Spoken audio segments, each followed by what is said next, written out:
you have to think about, I created this content, how is it showing up? But more importantly, what are the other things that cause content about my brand to surface in LLMs? One of the specific places where the atomization is being affected even more profoundly from a change standpoint than anywhere else right now is in the LLMs and how people are discovering content right now.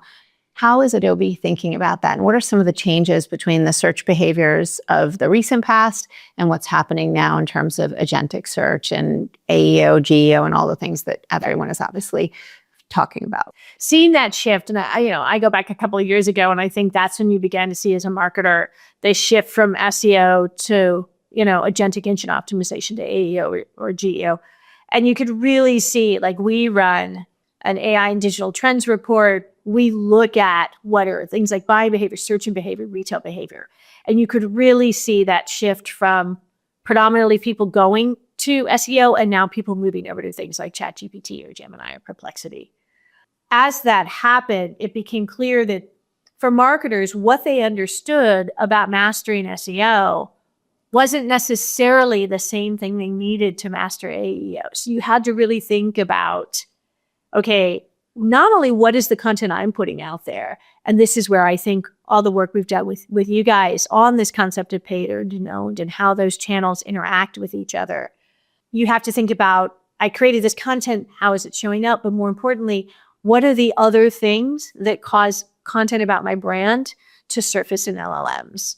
So is it press? Is it analysts? Is it my community? And so you have to kind of look across all of those things and think, what are we saying about our brand? But what are others saying about it? Yes.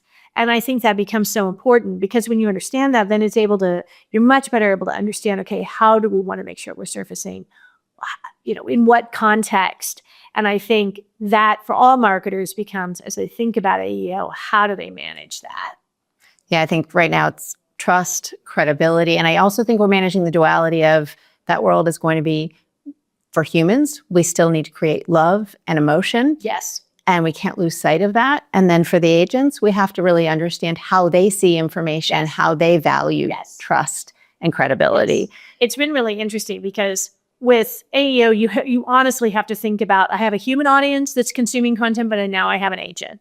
I have that audience consuming content as well. So for marketers, you have to think, I now have two audiences. This humans that I know and this brand new audience over here of agents.